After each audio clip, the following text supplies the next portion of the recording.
And so, what do we need to be a life coach? We need CAST. So, what is CAST? I have made an acronym called KASHT, CAST. You remember, we need knowledge, we need the right attitude, and we need skills and techniques, and we need to form habits, and then we need to use the tools. So if we have all these five things, then we become a successful life coach. For that matter, even if you are learning any new things or new adventure, you need CAST, the knowledge, attitude, skills, and habits and tools. So therefore, I have divided our course into five modules. The module 1 is the K, knowledge, and module 2 is about your attitude, and module 3 is about skills and techniques, and module 4 is how to form the life coach habits. Module 5 is how to use the tools for a life coach. So let us go to module 1. So in module 1, we just try to get the knowledge, the concept, the facts about life coaching. So the first lesson is what is life coaching and why we need it. So there are 9 lessons in this module, and we will in this presentation we'll cover the module 1 and lesson 1. So if you take this module, as I mentioned, it is about the knowledge of a life coach, and so the life coach should be able to define and explain about life coaching, what is life coaching, and of course the life coach must know the differences between life coaching and other helping professions. And then the life coach should know the concept, the theories, and the principles that are behind this whole process. And then very important thing is to assess the transformation process. The life coach must know, but the whole idea is transformation. And then why we need it, and who are the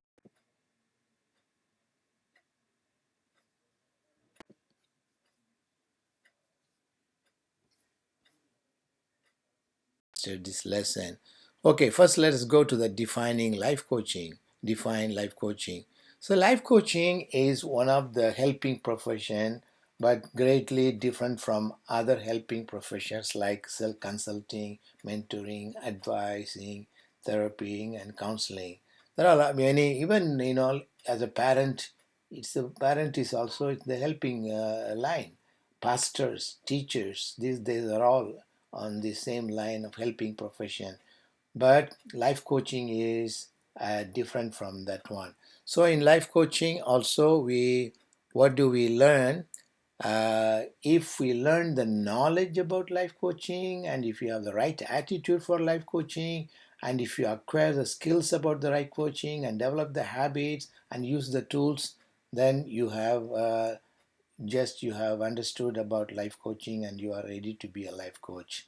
So the life coach, another important point about life coach is to develop the strength of the clients, the individuals who are coming to you. So then you are helping them, or we are helping them to realize their own self-worth and self-belief that has for one reason or another diminished or hidden or forgotten. So our job as a life coach is to help them to dig out that or realize that self belief and the self worth. So, and also here the important thing is we help them to focus on the present. So in the individuals, they are helped to focus on the present life, make any necessary adjustment, big or small, and help them to move forward with realizing positive goals in their personal life. So that is the focusing on that one. And very important thing is the life coach is building the relation as a partner. He walks with the client in a thought provoking and creating way that inspires the clients to maximize their potential and professional skills. So we are going to be the partnering, and so the helping as a partner, and there will be some personal projects also for the clients, and so will be personal projects in their personal life, relationship, profession, discovering the obstacles, challenges. So there are a lot of maybe many personal projects. So the life coach will be helping them in that. In all these things, the life coach job is to help the clients to break the barriers. So there are a lot of obstacles on the way, and so you just help them to break these barriers.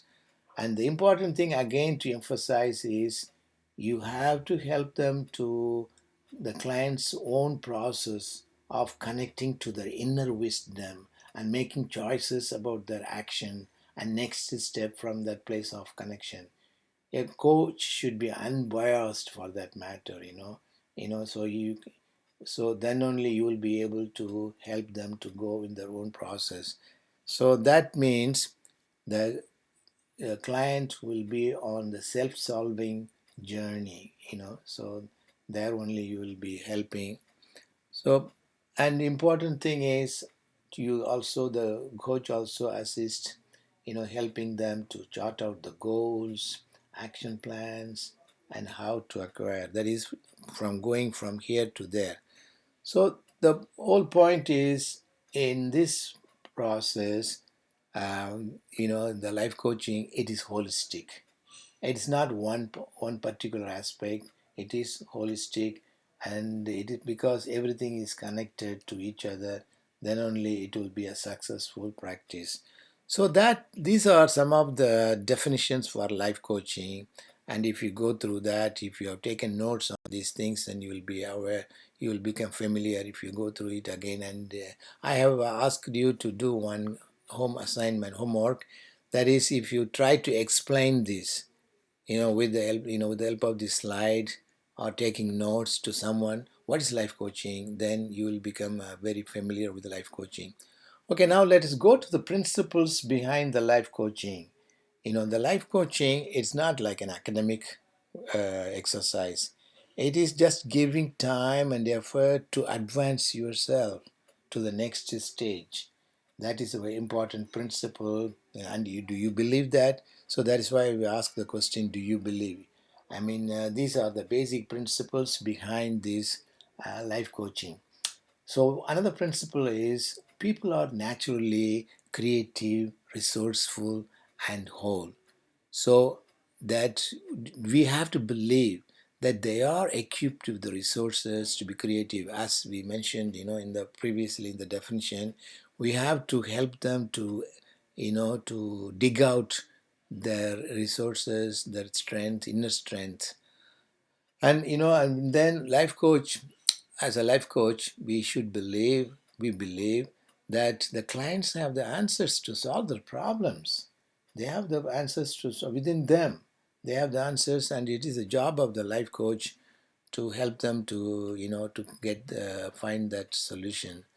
And again, as we repeated, the life coaching is a holistic process. And because why it is holistic, because everything is connected.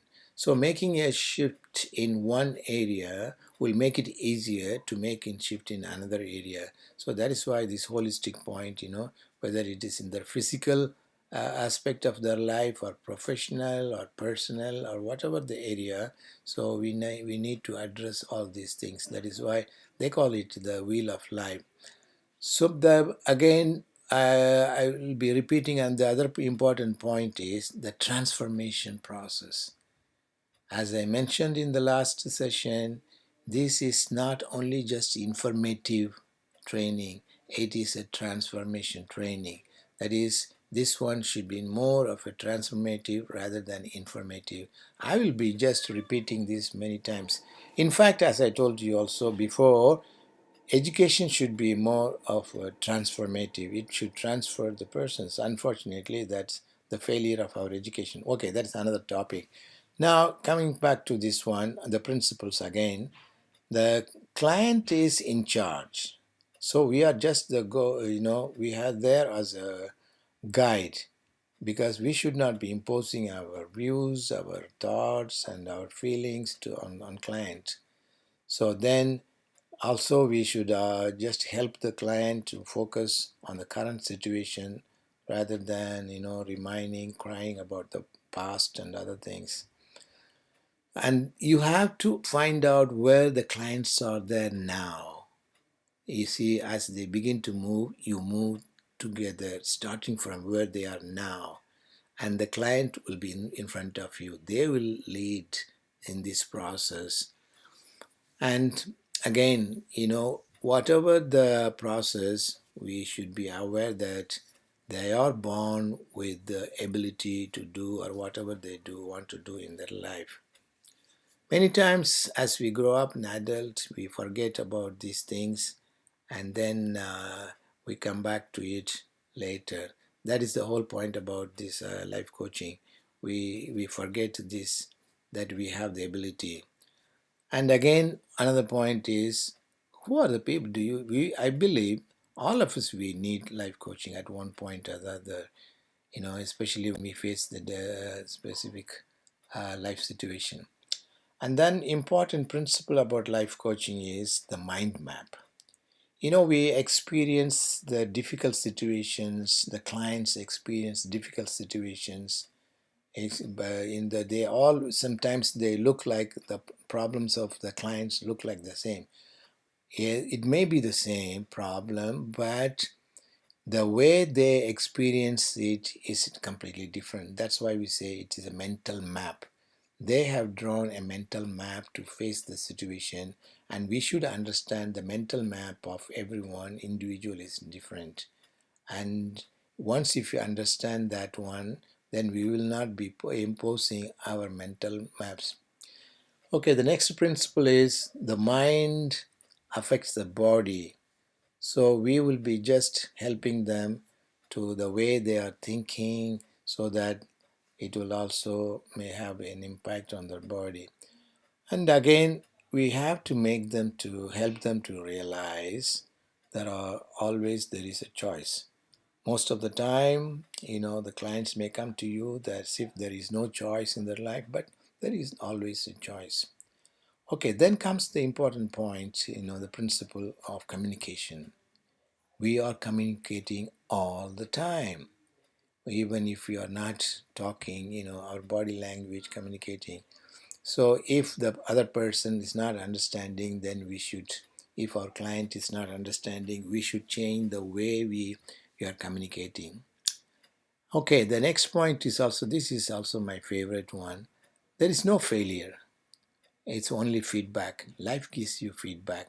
So we will help the clients or the individuals who are coming to you to understand the fact. Don't say that there were so many failures. They were all feedback, and we learn from those feedback and just proceed with our life. That's a very important point. The other point is a little bit controversial. I leave it to you. Some of the researchers says behind every behavior there is always a positive intention. You can dispute this. You may not agree with that, but one thing is sure: behind every behavior there is an intention, and behind that there is another intention. It goes on like that. So is it a positive intention or something? So, but the life coach literatures, they say behind every behavior there is a positive intention, and we have to dig out, we have to help them to see that positive intention. So the last thing, it's not that the thing is, we have to take small steps. We can help the life coach to achieve, to take small steps and to achieve the big, maybe facing it. Okay, finally, it's about the some assignment. As I mentioned earlier, try to explain this life coaching to someone, taking notes or using these slides, and explain to him, other person, and discuss which one of the definitions is difficult or hard to realize, or which one of the principles you agree or you don't agree, and explain them. And then finally, you ask the question, how are you ready to become a life coach? Okay, that is the end of the lesson, and we'll see you in lesson 2. Okay, bye now.